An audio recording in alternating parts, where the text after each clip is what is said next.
Think about your typical Chinese restaurant in the West. What's on the menu? It's likely things like wonton, chop suey, and lo mian. But these dishes all come from just one part of China. Chinese food is more than just stir-fry, noodles, and dumplings. I'm Clarissa, and I'm taking you on a journey through China to try authentic Chinese food region by region.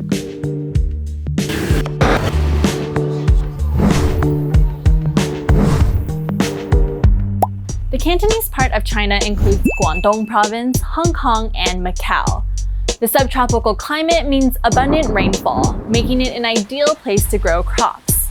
And the main river, the Pearl River, floods seasonally, which is especially good for growing one crop, rice. Rice is king in this part of China and requires flooded fields to grow. Because of the Pearl River Delta area, create a lot of mudflat on the side. So those are very rich farming cultivation ground for rice, vegetables, and different kind of animals as well. There's the usual suspects like beef, pork, and fish. But there's also stuff like snake, which is usually served in soup and considered the perfect winter warmer. The region's proximity to the ocean also means an abundance of seafood, historically at least. On the streets, fresh fish balls are a common snack made with pulverized fish meat. And because of this access to fresh ingredients, steaming is the preferred method of cooking because it brings out the ingredients' natural flavor. Steamed fish is popular and almost all dim sum dishes are powered by steam. For dim sum especially, bamboo steamers are preferred. 食物裏邊，竹籠係冇咁多蒸餾水滴翻喺食物裏邊。乾嘅籠咧，因為咧佢太過密啊，嗰啲蒸餾水咧就會好熱跌翻喺啲食物嗰度。點心一般係鹹得嚟帶甜、鮮呢三個味為主，係點心嘅特性嘅。It's not just dim sum that's umami. All Cantonese food has some umami flavor, and that's in part because of all the sauce available, such as fermented bean sauce and shrimp paste. This region is also the birthplace of oyster sauce and hoisin sauce, which are used as glazes for Cantonese barbecue. While every part of China has its own roast meat, Cantonese barbecue is especially sweet. The meat is often glazed with sugar and air-dried. Of all Chinese cuisines, Cantonese is the most visible internationally, in part because Cantonese-speaking immigrants were the first to move out and settle in the West. Cantonese start moving to North America, Europe, and even now people are paying attention to the chifa, which is popular in Peru, Bolivia, and Ecuador. They are all kind of food brought by the Cantonese migrants, like over 100 years old. These immigrants use ingredients available to them, and that evolved into the Chinese-American comfort food we know and love today. But if you want authentic Cantonese food, there's no better place than the source. So where are the best places to eat in this region? Up next in this series, we'll go on a food tour of Hong Kong and hit up 3 restaurants. After that, we'll learn how to make some rice noodle rolls from scratch. Stay tuned. Welcome to Hong Kong, one of the most expensive cities in the world. Located on the southern coast of China, this city was once a fishing village.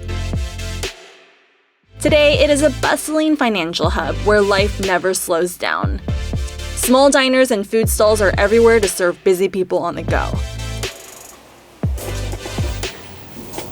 You'll find them serving dishes from sunrise till late into the night. The food here is a blend of Chinese and European influences, owing to Hong Kong's British colonial legacy. The dishes are simple, fast, and full of flavor. It's a blend of old and new, high-end restaurants next to mom-and-pop shops. Some have been making the same dishes for generations. You'll find roast goose hanging by windows, egg noodles made by pounding dough with bamboo,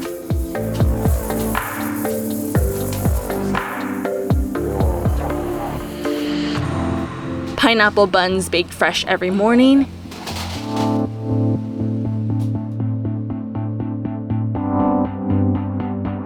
and bouncy fish balls made with local fish.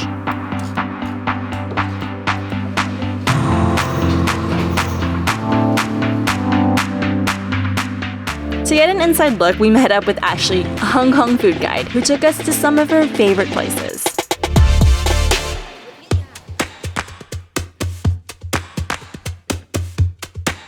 When you go to Hong Kong, we're very proud of our food culture here. Everyone will tell you like, oh, this is the best place for wonton noodles, or this is the best place for beef briskets. That's for you. Very like, almost a little bit obsessive about it.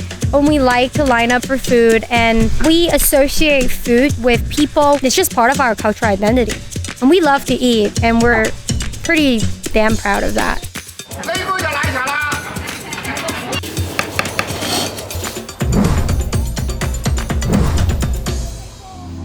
My name is Ashley Yu, and I'm the founder of Hong Kong Food Crawlers. So I was born and raised in Hong Kong, and I also study in the UK and Canada. When I was young, I used to go to the market with my mom a lot, especially after school. She'll get her groceries for the day.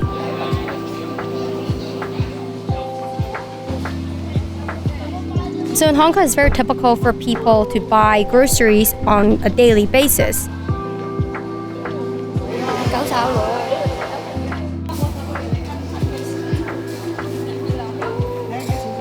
The first 1 to 2 floors is usually just for buying groceries. The veggies, the fruits, the butchers, the seafood. And then upstairs we have the food court. The reason why locals really like those restaurants is because it's so cheap and it's affordable, and people who run the food business there, they've been doing that their whole life. Even though it's a modern city, traditional wet markets are still a big part of Hong Kong life. Every neighborhood has one. They used to be outdoors on the street, but most have been moved indoors.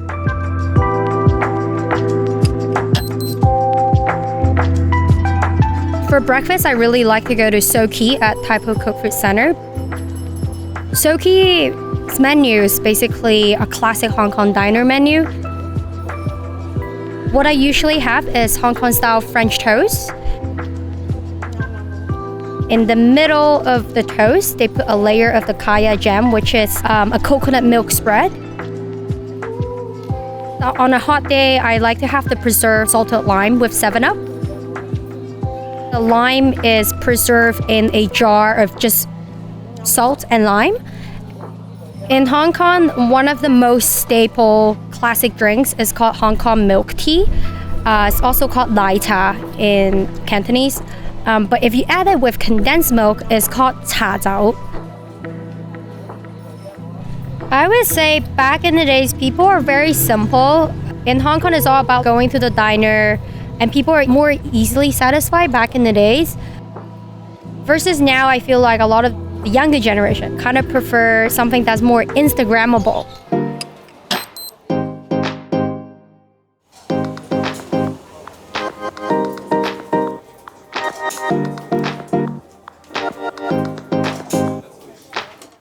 For lunch, I like to go to Kwan Gate. All they sell is beef brisket. I usually have the beef brisket with rice noodles. The essence of this dish, I would say, is the broth of the noodles. Because their beef brisket is so fresh and the flavor is so nice, the broth is very condensed. You can actually drink it. The old diners these days is not as popular as it used to be. It's just really sad because a lot of the times the owners are getting older. They don't have anyone to take care of their business.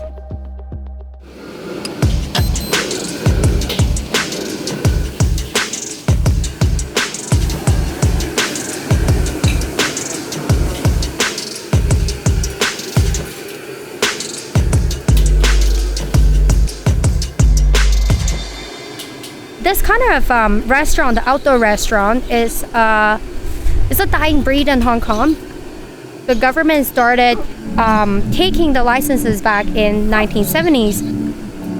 They realized it's getting a little bit too out of control. There's too many of these outdoor restaurants. 大排檔 in Cantonese, translated, it means big license stall. 大排 means big license. The restaurant's license that we're giving out by the government to the restaurant owners is literally a piece of paper that is as big as your face. At 大排檔, the tables and the kitchen are all on the street. So the one that I really like is called Oi Man Sun. Current owner, who have the license, is a granny who's around 86 years old. She still goes to the restaurant to check on, how her son and her grandkids are like running the restaurants and making sure everything is good. So at the classic Dai Pai Dong, they would have clay pots with eggplants and stir-fried clams with black bean sauce and onions. The salted calamari is a good one.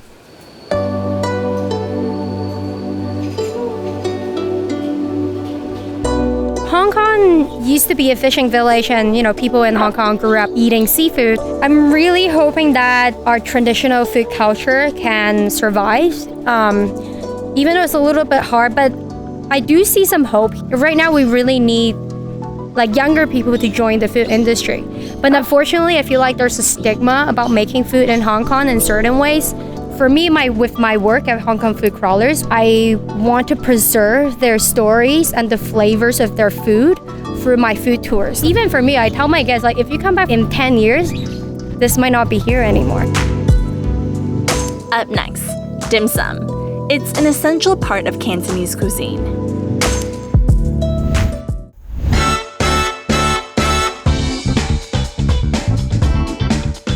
Dim sum. It's hard not to love, but it's also incredibly difficult to make. Meet King.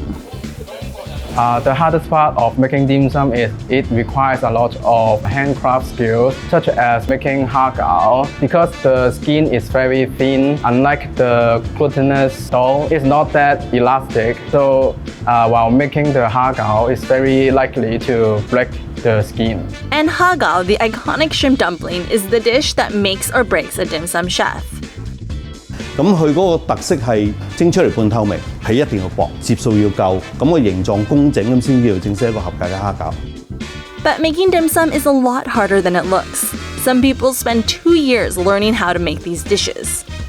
We sent our reporter Venus to dim sum school in Hong Kong to see just how hard it is.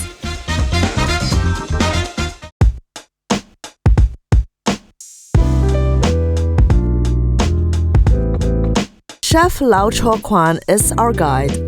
He's been making dim sum since he was 15 years old. Lau says this is an entry-level dim sum dish, but making it wasn't exactly easy. 好緊張。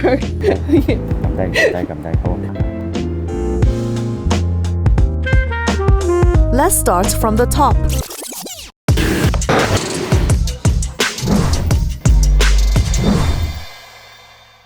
Hong Kong locals will tell you that rice noodle rolls wrapped around roast pork are an essential dim sum item. A combination of rice flour and starch, these delicate bites are cooked entirely with steam.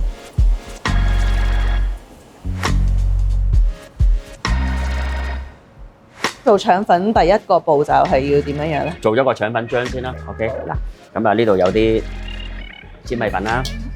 我哋放埋啲粟粉落去啦，咁啊有啲鹽啦，同埋一個花生油啦，粟粉會令到個腸粉咧滑身少少嘅，咁我哋倒啲水落去。如果個水分少啲咧，出嚟嗰個腸粉咧，嗰個質感咧會硬身啲、實啲。即係一份粉。一份粉4份水到。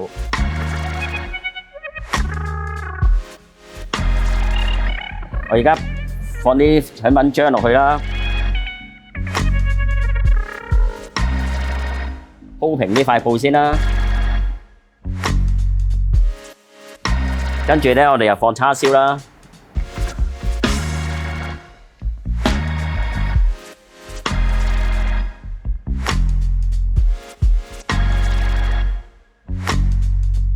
我哋咁咧，而家就可以冚蓋啦。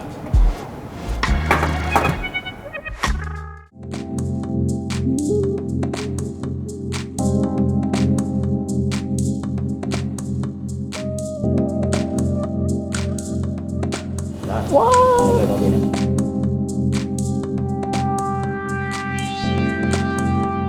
盡量用呢個撥停啲，撥起勢啊，推翻停啲。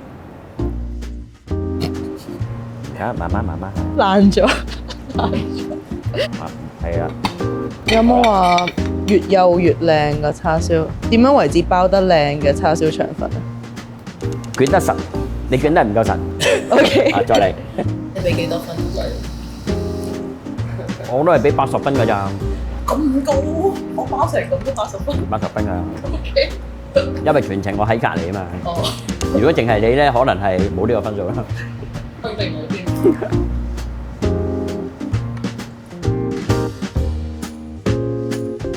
Rice is an essential part of southern Chinese cuisine. Growing it requires a lot of water, so it's more prevalent in the south, which gets a lot of rain. The north, on the other hand, specializes in wheat because it rains less. That's why in Hong Kong, you see more rice than wheat dishes. The key to a fantastic rice roll is a silky smooth texture. And in Hong Kong, there's a group of young entrepreneurs who believe the best way to do this is by going back to the basics. By making the rice flour from scratch with stone mills. 就會開機洗機先，跟住就落米，跟住控制水量，唔好俾啲水太過多。如果太過多嘅話咧，會導致個比例唔啱，個口感就會差咯。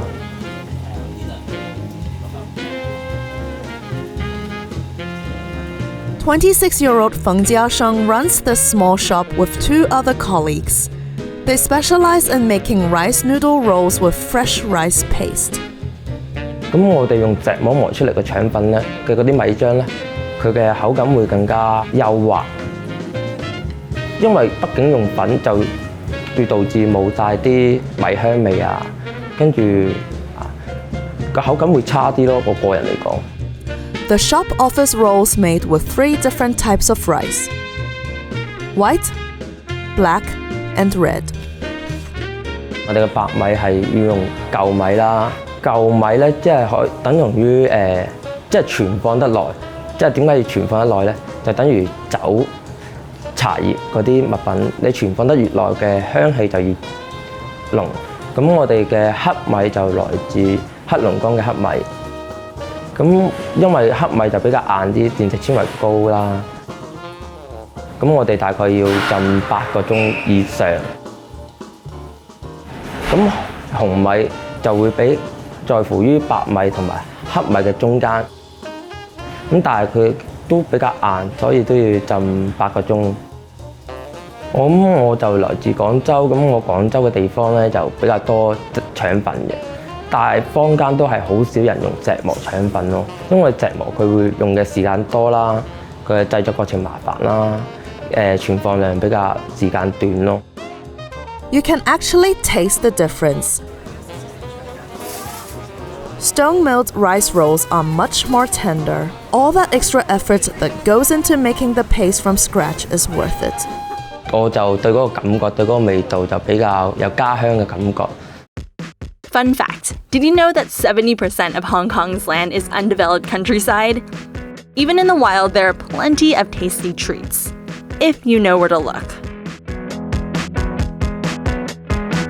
There are over 3,000 plant species in Hong Kong, and many of them are edible. Yes, there are certain ones that are poisonous, but I would say 2,600 of them are edible, and the other ones are slightly toxic, and then you've got maybe 5 that's poisonous. It's really important that just because you recognize something, it doesn't mean that you can put it in your mouth. In the next episode, we'll be diving straight into the spicy Southwest, where the food is full of hot chili peppers and tongue-numbing Sichuan peppercorns. One study shows the tingling sensation has the same frequency as some power grids. It's starting to spread all over my mouth.